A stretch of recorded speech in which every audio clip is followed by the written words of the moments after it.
Merci d'être venu pour cette Cloud Week, cette intervention, ton retour d'expérience pour cette troisième Cloud Week à Paris en 2022. On l'a intitulé ensemble SNCF TER, Soprasteria fiabilise la diffusion de l'information voyageur grâce au cloud AWS. Tout un programme, on va en parler. N'hésitez pas, chers auditeurs, de poser vos questions à travers le chat et avec François, surtout François, on aura un grand plaisir à vous y répondre. Est-ce que dans un premier temps, tu pourrais nous présenter les activités de TER, ton métier, au sein de l'opérateur de transport qu'est TER? Tout à fait. Donc, TER, c'est une des activités de transport de voyageurs du groupe SNCF.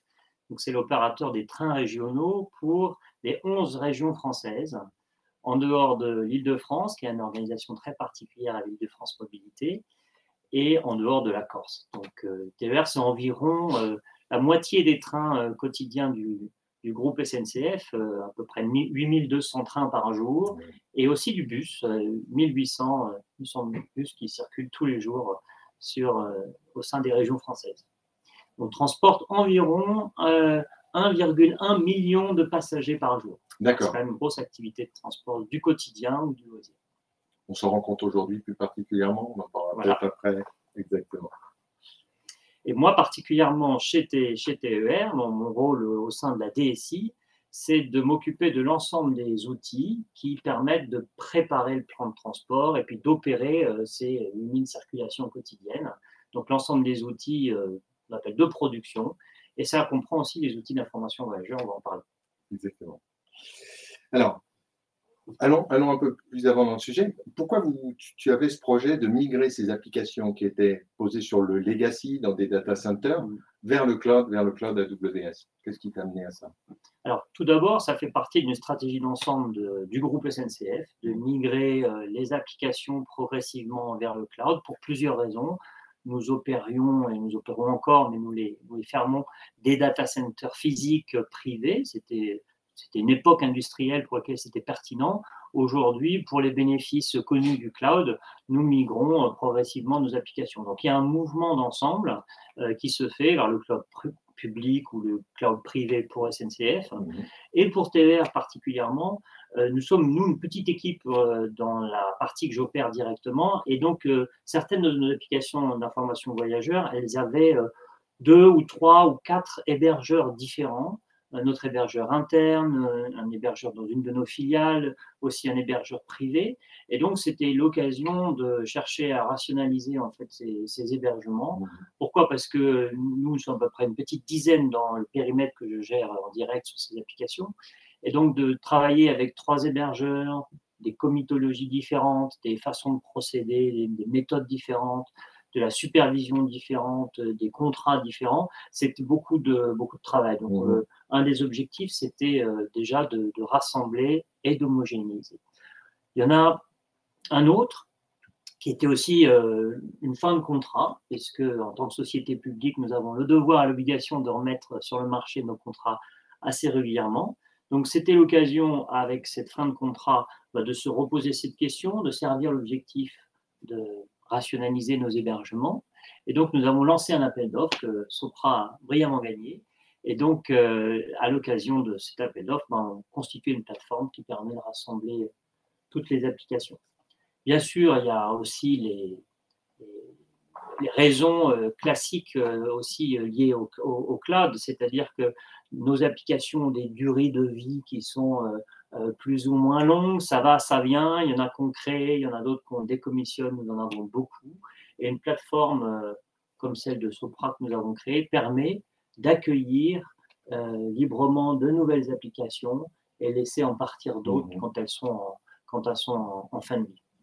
Et puis, j'ai envie de dire, le dernier argument, et puis le non des moindres, c'est qu'en perspective des Jeux Olympiques, pour laquelle nous sommes partenaires, et la Coupe du Monde de rugby, bien sûr, il y a un enjeu autour de la sécurité, et donc construire une plateforme nouvelle avec des comment dirais-je, des règles de sécurité qui sont à l'état de l'art, permet de revisiter, moderniser les architectures et puis d'être plus défensif par rapport à des cyberattaques. Donc, c'était un enjeu majeur aussi pour nous de de s'assurer que ces applications, elles ne peuvent pas être percutées par les cyberattaques. Exactement. Là, tu as commencé à nous faire sentir un peu les bénéfices que tu escomptais ou qui étaient attendus dans le cloud. Voilà, si on va peut-être un peu revenir sur ces sujets-là, les bénéfices que le cloud a apportés. Tu as commencé à parler de sécurité, d'élasticité, Ouais. peut-être des sujets aussi autour de la résilience des applications. Quels sont, voilà, on peut avancer un petit peu sur la description de ces bénéfices qu'on a, voilà, qui ont été mis en avant et que aujourd'hui tu bénéficies, que tu utilises. Oui. Alors, on a donc, pour décrire un petit peu plus fonctionnellement de quoi on parle pour ces applications, je vais en prendre une qui est assez symptomatique. C'est nous gérons chez TVR environ 1200 gares qui affichent le tableau des départs, le tableau des arrivées, les retards éventuels, les correspondances avec les mobilités régionales. Et donc, nous opérons 2500 afficheurs sur ces 1200 gares françaises. Et bien évidemment, ce sont des applications destinées à l'information de nos voyageurs. Donc, ce sont des applications critiques et clés, aussi bien en situation normale, quand tout se déroule bien et que le tapis roulant ne connaît aucun grain de sable, qu'en situation perturbée, où il peut y avoir des anomalies, des casses, des accidents. Et donc, à ce moment-là, on voit bien que ces applications d'information voyageurs, elles sont critiques. Donc ça, c'est le contexte. Et donc, dans le cloud, ce que je recherchais pour ces applications, alors il y en a une sur les gares, il y en a aussi sur les applications à bord des trains, on fait une information voyageur à bord de nos trains. C'est naturellement énormément de stabilité, parce que c'est clé, en fait, le voyageur, dès qu'ils ont un besoin ou qu'il y a un incident, ont les yeux rivés sur ces outils et ont besoin d'avoir une information fraîche au-delà de ce qui peut être délivré par nos personnels à bord, par les collaborateurs de la SNCF directement à la voix.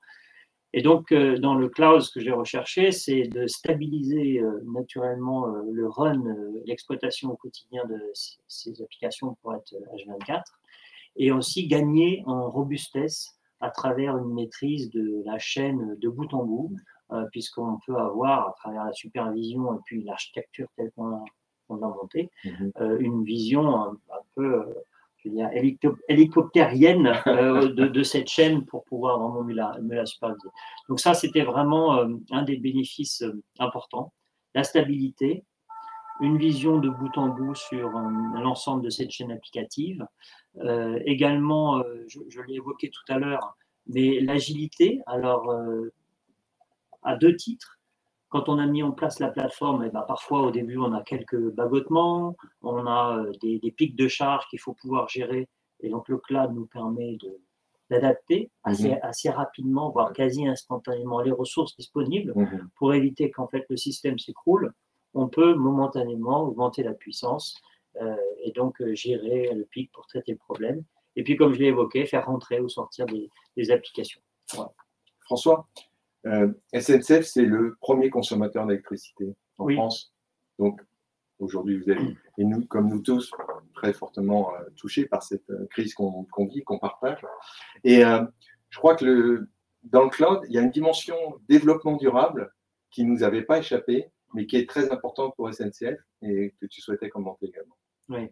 SNCF a toujours fait du développement durable, des mobilités douces, ou bien du développement du transport responsable, le pilier de cette stratégie. Plus encore maintenant, plus encore sur ces dernières années, c'est vraiment au cœur maintenant de la stratégie SNCF. On va être l'opérateur des mobilités durables en France.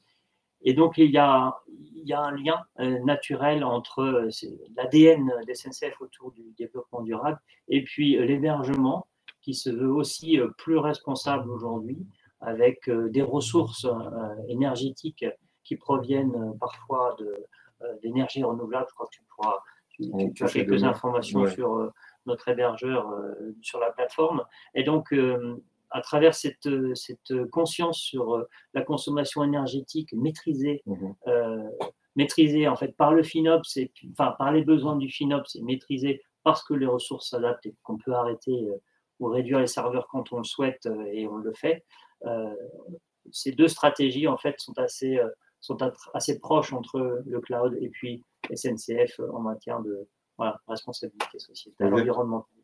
Tout à fait, AWS qui est le partenaire et de la plateforme qu'on a mis et qu'on a construit et qu'on a mis à disposition, en fait, a un projet que l'ensemble de l'énergie pour alimenter ces data centers soit durable et verte à l'horizon 2030. C'est une belle orientation qui a été donnée et ça sert justement ces objectifs d'avoir une empreinte carbone la plus réduite possible dans le cadre de nos activités et de leurs activités dans le data center. On a parlé d'AWS comme partenaire. Il y a Sopra Steria, qui est un partenaire historique de SNCF, avec lequel je salue les équipes de Cédric à Lille qui ont travaillé beaucoup avec toi. Qu'est-ce qui t'a fait pencher et qu'est-ce que Sopra Steria t'a apporté dans le cadre de la construction de cette nouvelle organisation, cette nouvelle chaîne? Alors, déjà, Sopra a été bon dans sa réponse. Donc, déjà, Sopra a remporté l'appel d'offres, à la fois sur les volets financiers et puis technico-fonctionnels. Et puis, naturellement, dans la réponse qui nous a été apportée, Sopra, c'est déjà le fournisseur et puis le partenaire qui assure la TMA et le développement de nos applications depuis maintenant plus de 8 ans. Donc, connaît déjà le cœur de nos applications d'information voyageurs. Et assez naturellement, en ajoutant le volet exploitation, hébergement au développement de ces applications, finalement, on se retrouve pratiquement comme si ces applications elles étaient exploitées en mode SaaS, alors qu'elles sont lourdes, industrielles, enfin lourdes au sens volumineuse, il y a beaucoup de flux qui passent, industrielles. Mais finalement, on se rapproche en fait d'une application qui fonctionne comme en mode SaaS, à l'usage. Et puis surtout, c'est le même partenaire qui pour nous développe, héberge. Et donc là, on gagne en maîtrise de bout en bout à nouveau sur l'ensemble de la chaîne. Et puis aussi, on gagne en comitologie parce qu'on se réunit qu'une fois pour les deux sujets. Et donc, pour nous, je crois que c'est plus efficace, pour vous aussi. Et donc, on arrive à gérer les sujets ensemble. En fait, ce que je voulais éviter, c'était d'avoir moi-même dans les équipes, mes équipes sont assez métiers, d'avoir à gérer un ticket avec un hébergeur qui me dit tout fonctionne, avoir des remontées métiers qui me disent l'application ne fonctionne pas, et puis ensuite avoir besoin de gérer en fait ces allers-retours et d'arbitrer entre les différentes parties prenantes. Donc aujourd'hui, voilà, on travaille en tandem, et puis quand il y a un sujet, Sopra, c'est le prendre sous toutes ses dimensions, qu'elles soient applicatives ou en termes d'exploitation. C'est vrai.